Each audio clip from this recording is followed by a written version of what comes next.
0 ഉള്ളവർ ഞാൻ പറയാം അടുത്ത എക്സാമിൽ 20 എങ്കിലും മിനിമം മേടിക്കും. 0 ഉള്ളവർ 20 to 30 മേടിക്കും. ഓക്കെ, ഈ പ്രാവശ്യം 30 to 40 മേടിച്ചവർ, ഓക്കെ 30 to 40 മേടിച്ചവർ ഞാൻ നിങ്ങൾക്ക് അടുത്ത പ്രാവശ്യം 50 to 60 ആക്കും. എല്ലാവരും ഫുള്ളിലേക്ക് എത്തുന്നില്ല. ഓക്കെ, ഈ പ്രാവശ്യം 50 to 60 എത്തിയവർ അവർ അത്യാവശ്യം നന്നായിട്ട് ചെയ്തിട്ടുണ്ട്.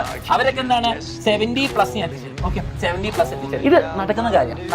ഇനി നിങ്ങൾക്ക് ബാക്കിയുള്ള ഒരു സംശയം സാർ, ഞങ്ങളോ 0 to 20 എത്തിയവർ എന്താ ചെയ്യാം? 0 to 20 എത്തിയവർ ഞാനൊരു 30 to 40 അതിന്റെ കാര്യം. ഈ പക്ഷേ നിങ്ങളുടെ ഇനി വരാൻ പോകുന്ന 2-3 ചാപ്റ്ററുകൾ ട്രിഗണോമെട്രി കാണണം, അല്ലെങ്കിൽ സാർ ഈ ചാപ്റ്റർ കാണണം, അടുത്ത ചാപ്റ്റർ കാണണം. നിങ്ങൾക്ക് മാർക്ക് കൂടണമെങ്കിൽ കോപ്പി അടിക്കല്ല വേണ്ടത്, നിങ്ങൾ വെറുതെ ഇരുന്നിട്ട് കാര്യമല്ല വേണ്ടത്, നിങ്ങൾ ഫ്രണ്ട്സിനോട് പറഞ്ഞിട്ട് വിഷമം പറഞ്ഞുകൊണ്ടിരിക്കുകയല്ല വേണ്ടത്. നിങ്ങൾ ഇവിടെ ഇങ്ങനെ അടിപൊളിയായിട്ടുള്ള ക്ലാസ് ഉള്ളപ്പോൾ അതിന് വന്നിരുന്നാൽ മതി, വേറെ ഒന്നും ചെയ്യണ്ട.